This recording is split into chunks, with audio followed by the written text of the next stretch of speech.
thank you very much for joining tonight's training, which is on Christmas markets. So we are, I think, bar a day or two, slap bang in the middle of the year. So a great time to start thinking about the Christmas markets. Also, from a cost perspective, they're not as expensive as I think people might think that they are.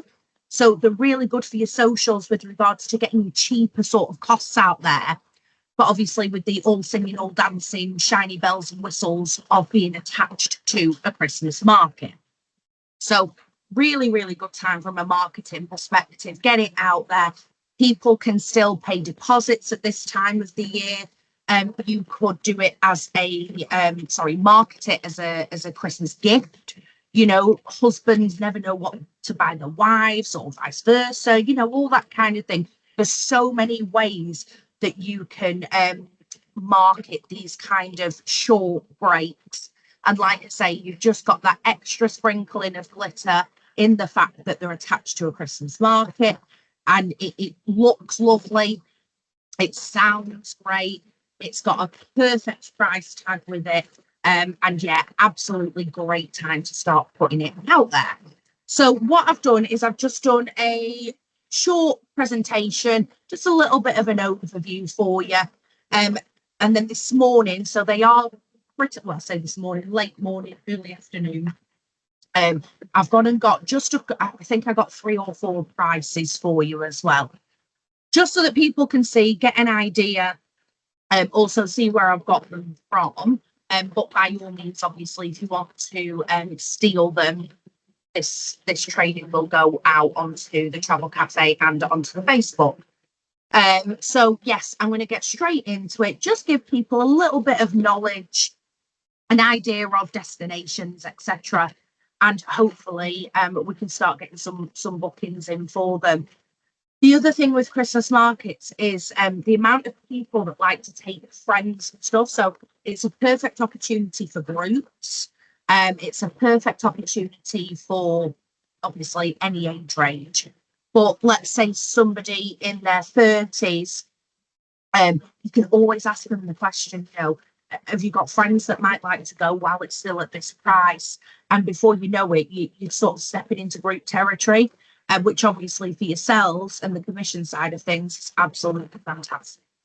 So I'm going to share my screen now for you. Brilliant. Let's get that down there. And Michelle, could you just let me know if you can see that screen, please? Yeah, I can see it clearly. Yeah. Thank you very much. Okay. So, Christmas markets. So, these vibrant markets are held annually during the Christmas season, of course, offering a unique blend of local craftsmanship, traditional foods, joyful atmosphere that brings communities together.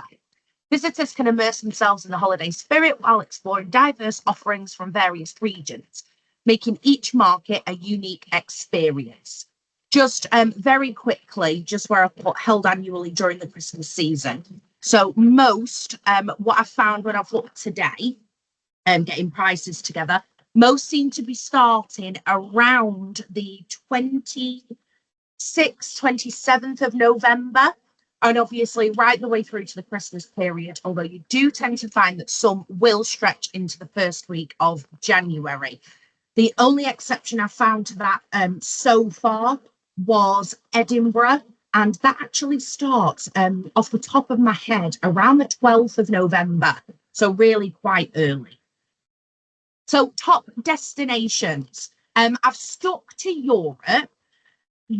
Places like New York do obviously have Christmas markets. Toronto has quite a good Christmas market from the research that I've been doing. But of course, realistically, we tend to be going for 2, 3, 4 nights. So I've stuck to Europe just to put that really, really long flight out to somewhere like Canada for the sake of a few nights. So we've got Vienna in Austria, of course.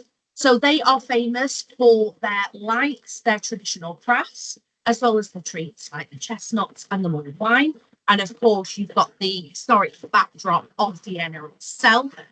making it a must-visit destination. And that is, of course, just talking about the Christmas market side of things. But we know that Vienna, as a city break itself, has got so much to offer that can also be tied in there. Germany as a whole is renowned for its Christmas markets. Now, when I was researching this, as you can see here, some of the names of them aren't the most easy to pronounce, but the Nuremberg Christkindl's Market, I think that is pronounced, is known for its gingerbread and its handcrafted ornaments. And these markets embody the spirit of Christmas with their charming stalls and their local goods. Obviously, you've got the short flight over to Germany as well, so that's always a big tick for people. Um, English being so widely spoken, and there really is quite a lot of Christmas markets when I've looked. I have got a prize for you, and I've gone for the Cologne, I think it was, which seems to be the most famous Christmas market in Germany. Then over to Prague. Again, very well known Prague Christmas market for the short flights. Obviously, it's cheap while you're out there as well. And people enjoy Prague as a city.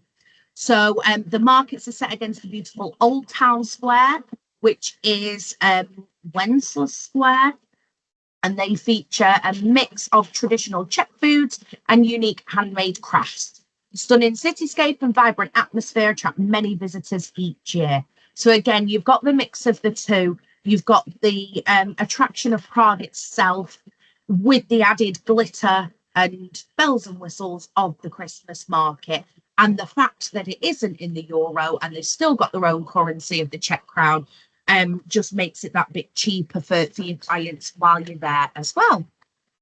And Strasbourg in France, known as the capital of Christmas, is famous for its stunning decorations and rich Alsatian, oh, that's not right, culture. I may have misspelt that, apologies.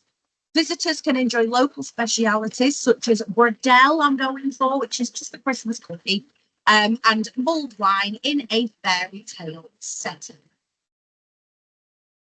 Excuse me. Okay, so what to expect at the Christmas markets.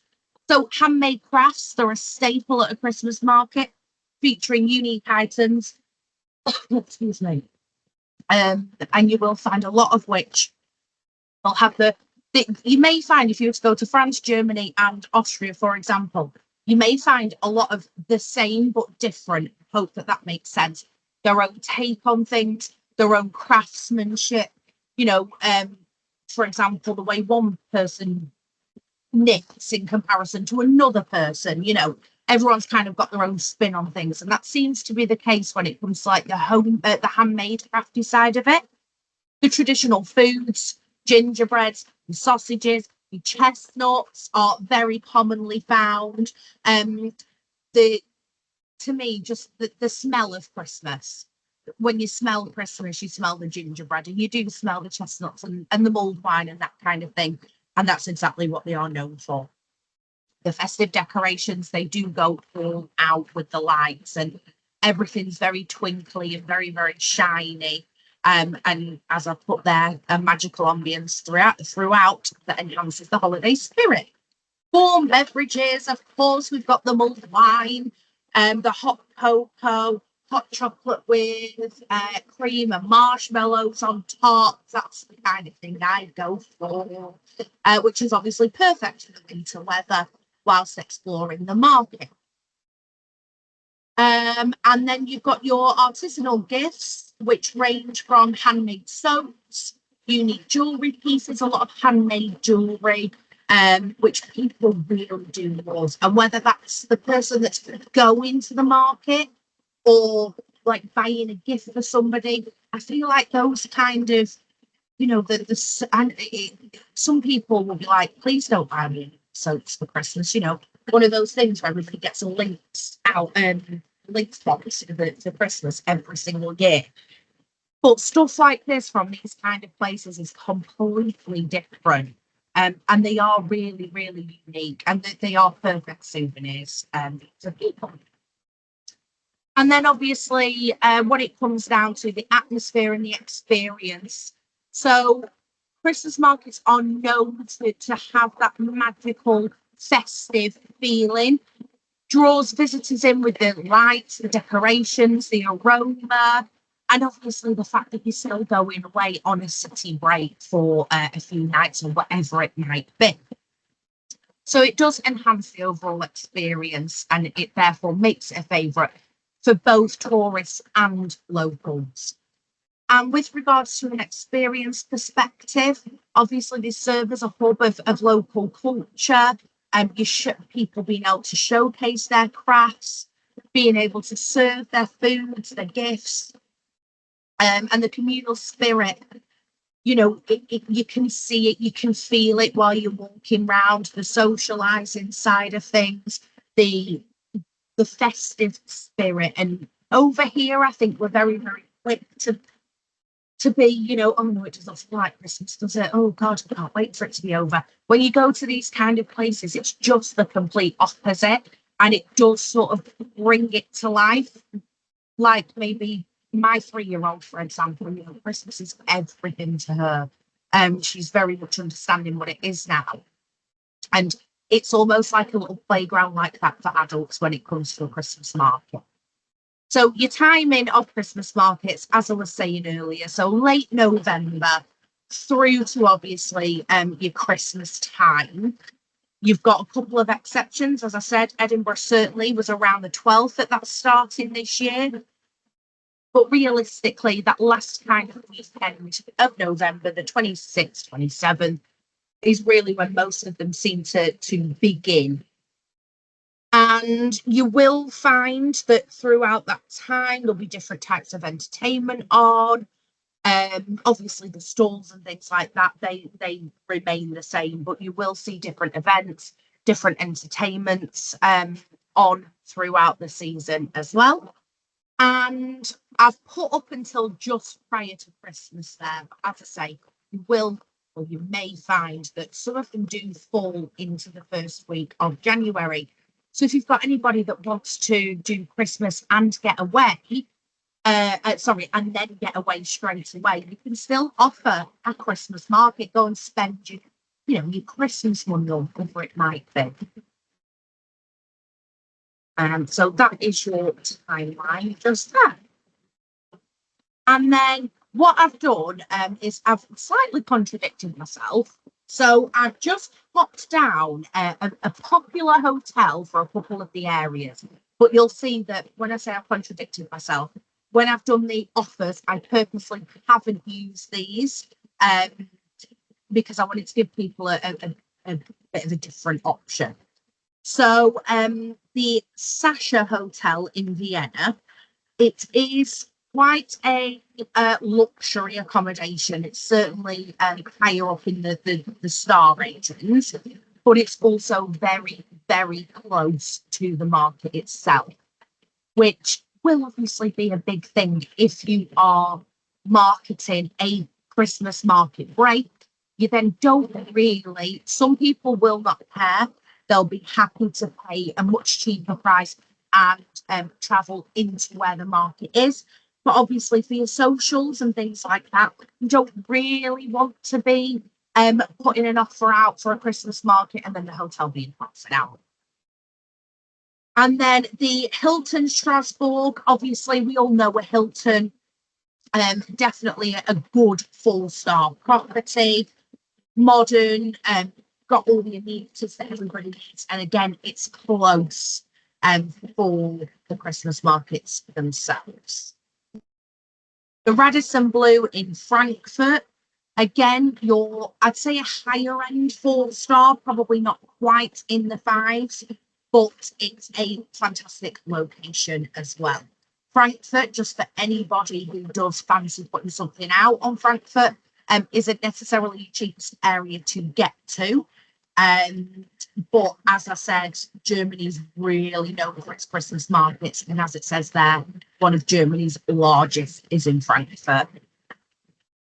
And Prague, the Art Deco Imperial Hotel. It's a very good location. And as I say, for Prague, you're mixing such a great city break with the Christmas market that even just putting this as a central location kind of sells itself, because if you're close to the Christmas market, you're close to all of the central attractions and amenities as well. It's Prague is one of those places that very much keeps its traditional look and views. So you will find when you're looking at hotels, they may look more oldie worldy, more traditional. But with this hotel, it's kind of got a bit of both, which I thought was quite nice. So the Art Deco Imperial Hotel is definitely a good recommendation for Prague. And then the final slide, as I say, I put some prices together. So this first one here, JTA over to Prague. So I've done the 1st of December for 3 nights. I picked Southampton. Obviously, you can choose whatever flights you want, but I've just gone for Luton. And I've looked at a property called the Limehome Prague Halkova, 4-star hotel, very, very close to Wenceslas Square and therefore to the market. I included 1 suitcase of 20 kilos, so 1 suitcase between the 2 people, which all of these are based on, by the way. And I popped some private transfers in there. So that's both ways. And that came in at 387 per person. Then I've switched it up a bit and I've gone for the P&O. Apologies, I've just realised that I haven't put the ship down. The ship is the Ventura, for anybody who needs to know that. Amsterdam, by the way, just going again, contradicting myself because I seem to be really good at that. Amsterdam's Christmas market doesn't start until around the 10th, 12th of December. So they're actually total opposite to Edinburgh. Edinburgh starts super early, Amsterdam starts super late. So the 17th of December is what I went for here. And that is 4 nights. You sail from Southampton, you've got a day at sea, then you have 2 days in Amsterdam, and then back to Southampton. I know the question's going to be asked, so I'll get in there first. You do not stay in a hotel in Amsterdam with regards to the fact that you're there for 2 days. You do go back on board onto the ship, but you can leave freely on both of those days and go and visit the Amsterdam Christmas market. And of course, traveling from Southampton does mean that you've got no luggage restrictions. You can take 1, 2, 3 suitcases each, should you wish to, and get them filled up with anything that takes your fancy around those markets. And that starts at 439 per person. Now, of course, that is an inside cabin. But with regards to the fact that you are on a cruise, and obviously does mean that every single meal is included, well, all food included pretty much, almost 24 hours a day. And of course, the service that you're getting on board, as well as the amenities, 439 is an absolutely great price. Then for TUI, I picked Strasbourg, the 7th of December there, 3 nights, and we're staying in the Flandrische Hof Hotel. Oh gosh, okay. Again, I've included 1 suitcase of 20 kilos, and breakfast was available to add on, but I just wanted to give people a lead-in price, and that is 278 per person. And there is no transfers included in that one, but as you can see at the bottom there, it's only 9 miles from the airport. So hopping in a taxi is not going to cost an arm and a leg. And then finally, I've popped an Expedia one in there for Edinburgh. The 21st of November, as I say, they do start super early. I've gone for 2 nights there. And of course, that would be the accommodation only. That's the Indigo Edinburgh Princes Street. Now, this and a hotel called the Waverley Hotel. In my old employment, we used to sell in mixes. because the accommodation is a really good 4-star standard, and they are close enough to the train station and also close enough to things like the markets. A lot of attractions, if I'm being honest, but the markets themselves are on Princes Street. I believe, again, please don't shoot me if I've got this wrong. I believe the markets are on Princes Street East or Princes Street West. But either which way, this accommodation, the Indigo, is actually on Princes Street. So when you say that you are minutes away from the markets themselves, you really, really are minutes away. That one is based on bed and breakfast, and that is 238 per person. And that is the end of my presentation. Thank you very much, guys. Enjoy the rest of your evening. Thank you.